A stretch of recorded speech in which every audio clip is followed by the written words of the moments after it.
Tenth class की math के साथ मैं हूँ जुनेद हुसैन। आज हम डिस्कस करेंगे चैप्टर नंबर 15 पैथागोरस थ्योरम। तो इम्पॉर्टेंट चैप्टर है। इस चैप्टर की सिर्फ हमने रिव्यू एक्सरसाइज को डिस्कस करना है। सबसे पहले डेफिनेशन है यहाँ पर पैथागोरस थ्योरम 15.1.1। ये डेफिनेशन है पैथागोरस थ्योरम की, यानी मसला फिसागोरस की ये तारीफ़ है, ये लाजमी करनी है, इम्पॉर्टेंट है ये। तो डेफिनेशन कुछ इस तरह से है, in a right angle triangle. और ये याद रखना, पैथागोरस थ्योरम हम अप्लाई तब कर सकते हैं, ये यूज़ तब कर सकते हैं जब हमारे पास ट्राइंगल जो है वो राइट एंगल ट्राइंगल हो। अगर राइट एंगल ट्राइंगल हो तो उस पर पैथागोरस अप्लाई कर सकते हैं, अदरवाइज ट्राइंगल पर पैथागोरस थ्योरम अप्लाई नहीं कर सकते। इन अ राइट एंगल ट्राइंगल यानी ऐसी ट्राइंगल जिसमें कोई एक एंगल 90 डिग्री हो।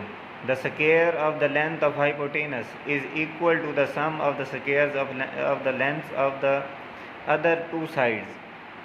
यानी अगर हमारे पास एक राइट एंगल ट्राइंगल हो तो उसमें हाइपोटेनस यानी वतर का स्क्वायर इक्वल होता है base square plus perpendicular square. यानी वतर का स्क्वायर जो है बेस के स्क्वायर के और परपेंडिकुलर के स्क्वायर के इक्वल होते हैं। तो ये जिस तरह से ट्राइंगल्स हमें गिवन है, ये एक ट्राइंगल है, ये भी राइट एंगल है, ये भी राइट एंगल ट्राइंगल है और ये भी राइट एंगल ट्राइंगल है। हाइपोटेनस इसमें ये याद रखना है कि 90 डिग्री की जो अपोजिट साइड होती है या सामने वाली जो साइड होती है वो हाइपोटेनस होता है, और उसके साथ जो नीचे होती है ये आपके बेस होगी, और परपेंडिकुलर जो है जो उसके ऊपर परपेंडिकुलर होगा उसे परपेंडिकुलर कहेंगे या एल्टीट्यूड भी कह सकते हैं। तो ये पैथागोरस थ्योरम की डेफिनेशन करनी है अच्छी तरह से। उसके बाद है कन्वर्स ऑफ पैथागोरस थ्योरम। ये डेफिनेशन आपके पास पेज नंबर 240 पर है। ये जो पैथागोरस थ्योरम है इसका अक्स उलट। अब यहाँ पर यह था कि अगर पैथागोरस थ्योरम में ये है कि अगर ट्राइंगल राइट एंगल हो तो उसमें हाइपोटेनस का स्क्वायर इक्वल होता है बेस के स्क्वायर प्लस परपेंडिकुलर के स्क्वायर के। अब if the square of one side of a triangle is equal to the sum of the square of the other two side, यानी किसी एक साइड का स्क्वायर जो है वो इक्वल हो बाकी दोनों साइड्स के स्क्वायर के सम के इक्वल, तो वो जो ट्राइंगल होगी then the triangle is a right angle triangle. तो वो जो ट्राइंगल होगी वो राइट एंगल ट्राइंगल होगी। तो ये दो डेफिनेशन अच्छी तरह से करनी है, इनको लिखना भी है। उसके बाद review exercise chapter number 15। Question number 1 है which of the following are true and which are false. True false हैं, इनमें एमसीक्यूज जो है वो इन्हीं ट्रू फॉल्स में से ही बनेगा। In a right angle triangle greater angle is of 90 degree, कि एक राइट एंगल ट्राइंगल में सबसे बड़ा जो एंगल होता है वो 90 डिग्री होता है। तो ये ट्रू है, 90 डिग्री से राइट एंगल में बड़ा नहीं होता। वैसे ट्राइंगल में एंगल जो है 90 डिग्री से ग्रेटर भी हो सकता है, लेकिन अगर राइट एंगल ट्राइंगल होगी तो फिर एंगल जो है वो 90 डिग्री से ग्रेटर नहीं होगा। In a right angle triangle right angle is of 60 degree, तो ये फॉल्स है। राइट एंगल जो है वो 90 डिग्री होता है।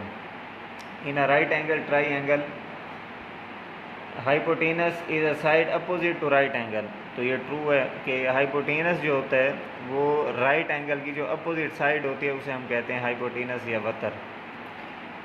If A B C are sides of a right angle triangle with C as longer side, और सी जो है वो बड़ी साइड हो, इसका मतलब है ये हाइपोटेनस होगा। Then C square is equal to A square plus B square. ये ट्रू है कि हाइपोटेनस का स्क्वायर इक्वल होता है बेस के स्क्वायर के प्लस परपेंडिकुलर के स्क्वायर की। और फिफ्थ हमारे पास ट्रू फॉल्स है। If 3 centimetre and 4 centimetre are two sides of a right angle triangle then hypotenuse is 5 centimetre. तो ये अगर एक साइड 3 हो और दूसरी जो है 4 सेंटीमीटर हो, तो ये जो क्वेश्चन नंबर 2 है इसका फर्स्ट पार्ट है, यही क्वेश्चन यहाँ पर हमने डिस्कस करना है। लेकिन सेम यही है, एक साइड 3 सेंटीमीटर है और एक साइड यहाँ पर दी है 4 सेंटीमीटर। हाइपोटेनस फाइंड करना है, तो यहाँ भी हमने हाइपोटेनस फाइंड करना है। तो इसे कुछ इस तरह से करेंगे, बेस जो है वो हमें गिवन है 3 सेंटीमीटर, यानी ये बेस है।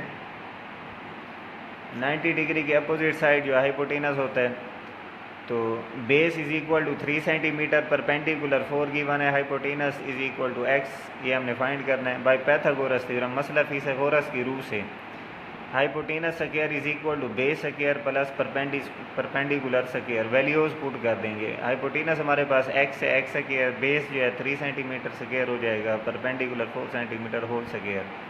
एक्स स्क्वायर 3 का स्क्वायर लेंगे 9 सेंटीमीटर स्क्वायर, 4 का स्क्वायर लेंगे 16 सेंटीमीटर स्क्वायर, दोनों को ऐड करेंगे 25 सेंटीमीटर स्क्वायर। वैल्यू हमने फाइंड करनी है एक्स की, है हमारे पास एक्स स्क्वायर आ गया। Taking square root on both sides, दोनों साइड्स पर स्क्वायर रूट ले लेंगे। तो x square root x square is equal to square root 25 centimetre square, square root remove हो जाएगा और यहाँ भी 25 जो है 25 का स्क्वायर रूट हमारे पास आएगा 5 और सेंटीमीटर के ऊपर भी स्क्वायर है तो square root cancel, x is equal to 5 centimetre. इसका मतलब है थर्ड साइड जो है वो 5 सेंटीमीटर होगी। तो यहाँ भी यही कह रहे हैं कि अगर 3 सेंटीमीटर एंड 4 सेंटीमीटर और 2 साइड के 2 साइड्स हों तो थर्ड साइड यानी हाइपोटेनस जो है वो 5 सेंटीमीटर होगा। वो हमने अभी सॉल्व भी किया है, 5 सेंटीमीटर ही आता है। और लास्ट वन है if hypotenuse of an isosceles triangle right angle triangle is square root 2, तो then each of the other side is of length 2 centimetre, कि अगर हमारे पास हाइपोटेनस जो है वो स्क्वायर रूट 2 हो। अब आइसोसेल के याद रखना है कि ऐसी ट्राइंगल जिसकी कोई सी 2 साइड जो हैं वो इक्वल हों। अब ये अगर स्क्वायर रूट 2 है तो या तो ये साइड स्क्वायर रूट 2 होगी, लेकिन स्क्वायर रूट 2 नहीं हो सकती क्योंकि हाइपोटेनस जो है वो ग्रेटर साइड होती है। अगर ये 1 सेंटीमीटर है तो ये भी 1 सेंटीमीटर होगी।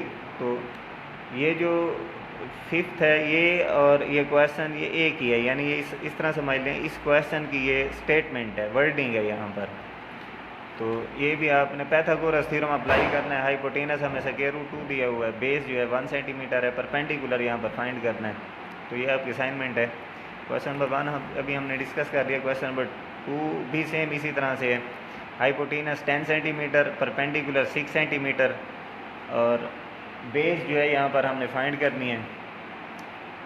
तो फार्मूला अप्लाई करेंगे Pythagoras theorem, hypotenuse square is equal to base square plus perpendicular square. Hypotenuse 10 put करेंगे 100 हो जाएगा और बेस हमारे पास एक्स है, एक्स स्क्वायर हो जाएगा 36, मूव करेंगे तो माइनस हो जाएगा 100 माइनस 36 इज़ इक्वल टू 64। तो ये क्वेश्चन जो है ये आपका होमवर्क है, ये आपने खुद करना है। थर्ड क्वेश्चन हमें गिवन है, एक्स की वैल्यू फाइंड आउट करनी है। एक्स यहाँ पर हमारे पास परपेंडिकुलर है तो बेस जो है वो 5 सेंटीमीटर गिवन है, परपेंडिकुलर एक्स है और हाइपोटेनस 13 सेंटीमीटर दिया हुआ है। तो इसे अगर हम सॉल्व करना चाहें, base is equal to 5 centimetre, hypotenuse जो है वो 13 सेंटीमीटर है, परपेंडिकुलर एक्स है, by Pythagoras theorem. Pythagoras theorem को यूज़ करते हुए जब हम इसे सॉल्व करेंगे, hypotenuse square is equal to base square plus perpendicular square, values put कर देंगे। हाइपोटेनस 13 है, पुट कर दिया, बेस 5 सेंटीमीटर पुट कर दी, परपेंडिकुलर जो है वो एक्स है पुट कर दिया। स्क्वायर अप्लाई करेंगे, 13 square 169 centimetre square, 5 square 25 centimetre square plus x square. Value हमने फाइंड करनी है एक्स स्क्वायर की। 25 को जब मूव करेंगे तो माइनस हो जाएगा, 169 माइनस 25 सेंटीमीटर स्क्वायर। 169 में से जब 25 माइनस करेंगे तो ये हमारे पास आ जाएगा 144 centimetre. X square is equal to 144। X find out करना है, स्क्वायर को रिमूव करने के लिए स्क्वायर रूट ले लेंगे, taking square root on both sides. दोनों साइड पर जब स्क्वायर रूट लेते हैं तो 144 का स्क्वायर रूट हमारे पास आ जाएगा 12 स्क्वायर रूट रिमूव हो जाएगा, यहाँ भी स्क्वायर रूट से रिमूव कर देंगे तो x is equal to 12 centimetre. तो ये चैप्टर नंबर 15 में 2 डेफिनेशन आपने अच्छी तरह से करनी है, पैथागोरस थ्योरम की definition and converse of Pythagoras theorem. और उसके बाद ये 4 क्वेश्चन हैं, इन 4 क्वेश्चन को अच्छी तरह से कर लेना है। नेक्स्ट लेक्चर तक के लिए इजाज़त, अल्लाह हाफिज़।